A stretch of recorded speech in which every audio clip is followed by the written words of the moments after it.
Imagine working for a boss who constantly belittles you, takes credit for your work, and manipulates situations to their advantage. Picture being around someone who seems charming and charismatic at first, but as you get to know them, reveals an uncanny ability to twist reality to suit their own needs, often at your expense. This is the daily reality for those who find themselves in the orbit of a malignant narcissist. Malignant narcissism, a term first coined by psychoanalyst Otto Kernberg in the late 60s, is a severe form of narcissism that goes beyond the typical traits of self-centeredness and lack of empathy. It involves a toxic blend of narcissism, antisocial behavior, aggression, and sadism. The malignant narcissist not only has an inflated sense of self, but also has no qualms about exploiting and hurting others for their own gain. Let's bring this concept to life with an example. Meet Benjamin, a high-ranking executive at a successful company. To outsiders, Benjamin appears confident, charismatic, and highly competent, the epitome of a successful leader. However, behind closed doors, a different picture emerges. Benjamin belittles his employees, takes credit for their contributions, and creates a hostile work environment. He expertly manipulates situations and people to maintain his control and dominance. His employees are left feeling devalued, disoriented, and demoralized. They struggle to keep up with his ever-changing demands and live in constant fear of his unpredictable outbursts. This is the toxic, chaotic world of a malignant narcissist. Understanding the nature and tactics of malignant narcissism is crucial. It can help people recognize these harmful behaviors, protect themselves, and seek help if they are in a relationship, be it personal or professional, with a malignant narcissist. Today we'll be diving deep into the dark psychology of malignant narcissism. We'll explore its defining characteristics, its roots, and its profound impact on others. We'll discuss the manipulation tactics used by malignant narcissists and share practical strategies for dealing with them. This is a glimpse into the world of a malignant narcissist, a psychological concept we'll delve into today. What exactly is a malignant narcissist? It's more than just an inflated ego. Malignant narcissism is a severe form of narcissistic personality disorder, often characterized by traits of antisocial behavior, paranoia, and aggression. Unlike the person with a more typical narcissistic personality who might simply crave attention or admiration, the malignant narcissist harbors a more destructive form of self-obsession. Imagine a mirror. For most of us, it's a tool for self-reflection. We look into it, see our flaws, our strengths, and we adjust accordingly. But for a malignant narcissist, this mirror is distorted, reflecting not reality, but a grandiose image of themselves, devoid of any flaws.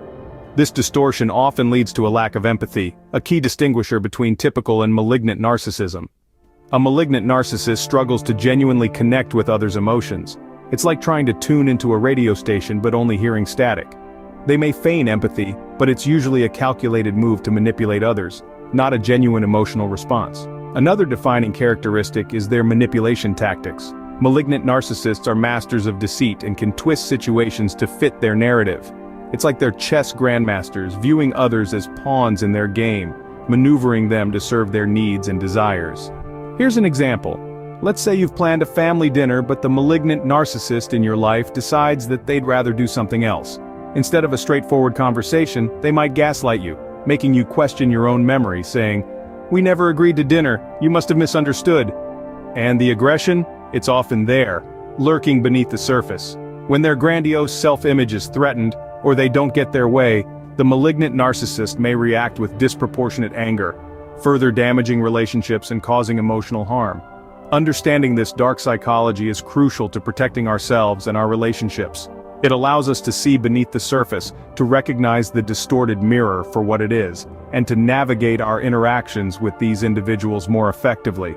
After all, knowledge is power, and when dealing with a malignant narcissist, we need all the power we can get. A malignant narcissist isn't always easy to spot. They often wear a mask of charm and charisma, but beneath this facade, there lies a darker nature. Today, we delve into the key characteristics that define malignant narcissists. Firstly, they exhibit an inflated sense of self-importance. They believe they are superior, and their talents, achievements, and capabilities are often grossly exaggerated. For instance, they may claim to be friends with celebrities, or to have achieved milestones they've not come close to reaching. Secondly, a malignant narcissist lacks empathy. Unlike others who may feel and express compassion, they are typically indifferent to the feelings, needs, or suffering of others. They might ridicule a friend's emotional pain, or dismiss a colleague's hardship. all without a hint of remorse. Then we have their manipulative behavior. They are master manipulators, using others as pawns to meet their own needs. Grandiosity is another telltale sign. Malignant narcissists often live in a fantasy world populated by their own greatness. They may boast about their imagined successes, expecting others to treat them as if they are extraordinary. Lastly, they are highly sensitive to criticism. Even the slightest negative comment can trigger a rage or a cold withdrawal. Picture Sarah, a popular social media influencer. When faced with negative comments, she either lashes out at her critics or completely shuts down, blocking them from her platform. It's important to remember that these traits often overlap and feed off each other, creating a complex, toxic mix. And while these characteristics may be easy to list, they are often concealed behind a well-crafted persona designed to attract and deceive. These are the red flags to look out for, the signs of a malignant narcissist. So, what causes someone to become a malignant narcissist? It's a complex interplay of factors.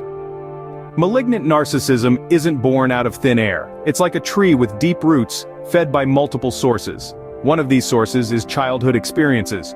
Traumatic or adverse events can severely impact a child's development and self-perception. For instance, a child who is excessively pampered or excessively criticized may develop a skewed sense of self-importance or an insatiable craving for admiration. Then there are environmental factors.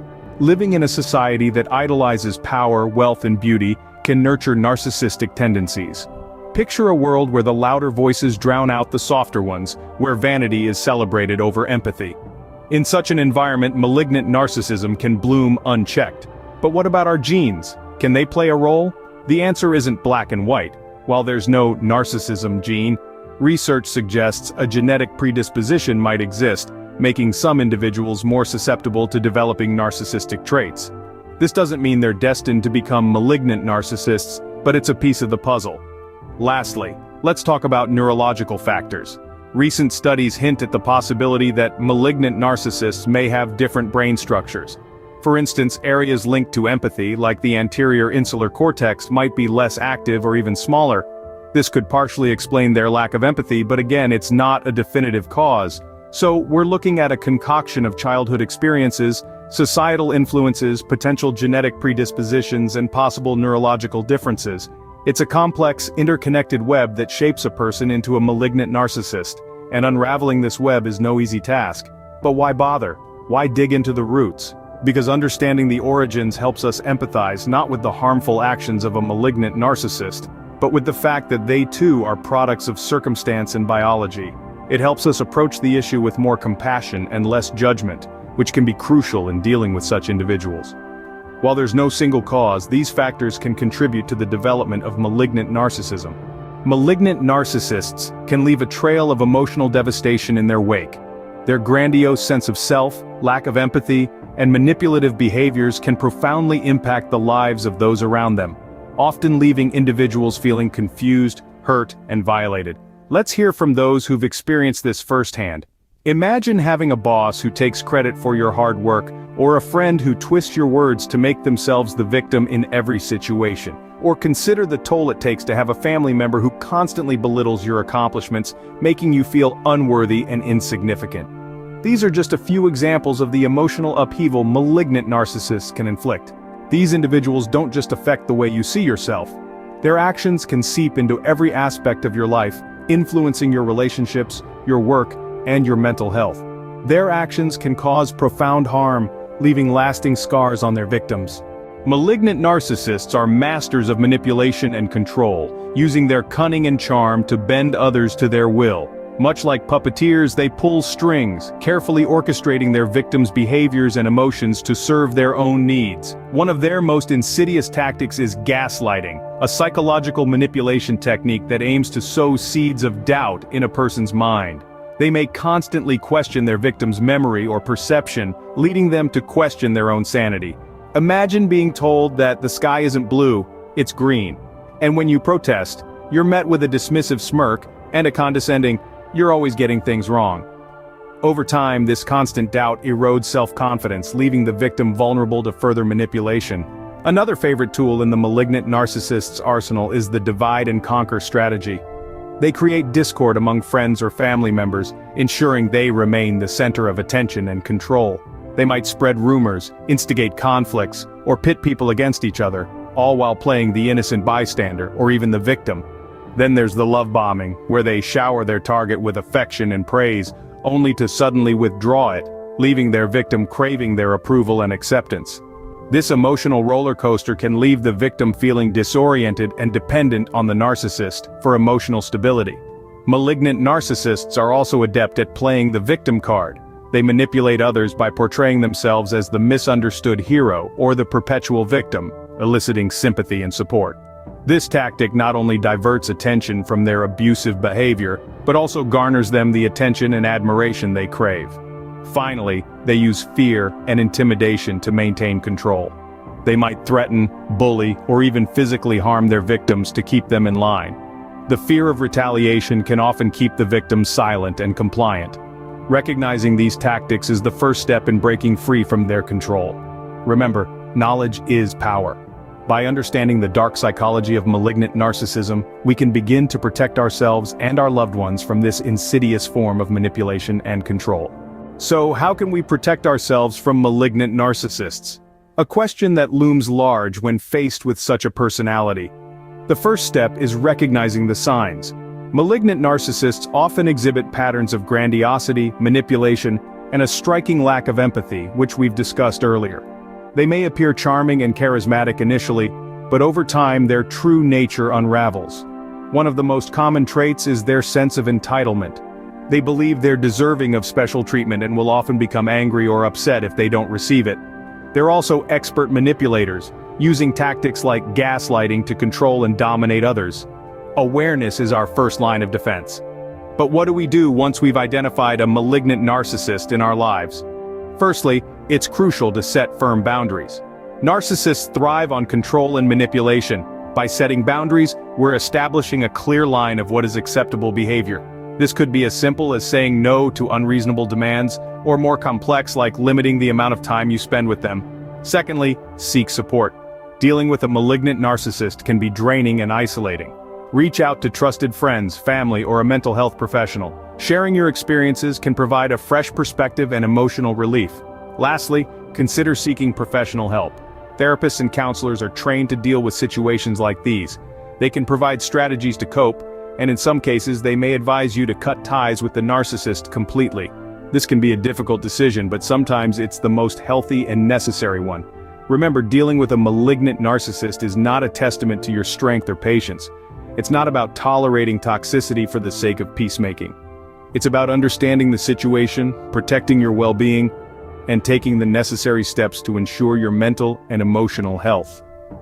With these strategies, we can safeguard ourselves and our relationships from these toxic individuals.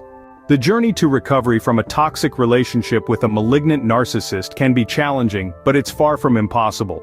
The emotional and psychological toll of such relationships can be immense, often leaving individuals feeling drained, confused, and questioning their self-worth. But it's crucial to remember that this is not a reflection of your value, but rather a result of the narcissist's manipulation tactics. There are countless stories of resilience and recovery that can serve as a beacon of hope. Take, for instance, the tale of a woman who found herself ensnared in a relationship with a malignant narcissist. It took her years to untangle the web of manipulation, but she eventually found the strength to break free. She sought professional help, rebuilt her self-esteem, and learned to set boundaries. Today, she is thriving and uses her experience to help others in similar situations. No matter how difficult the journey, recovery is possible. We've covered a lot of ground today, demystifying the concept of malignant narcissism. We've explored its definition, delving into the complex world of these individuals, whose grandiosity, lack of empathy, and manipulative behaviors define them. We've seen how their roots might be found in childhood experiences or environmental factors, and how their actions can cause profound harm to those around them. We've discussed the manipulation and control tactics they employ, the psychological toll they inflict, and the resilience of those who escape their clutches. Most importantly, we've armed ourselves with strategies to identify and deal with malignant narcissists, emphasizing the role of setting boundaries, seeking support, and, when necessary, professional help. By understanding malignant narcissism, we can recognize it, protect ourselves, and support those who have been affected. Remember, knowledge is power. Let's use this newfound understanding to foster healthier relationships and environments. After all, the first step to solving a problem is recognizing there is one.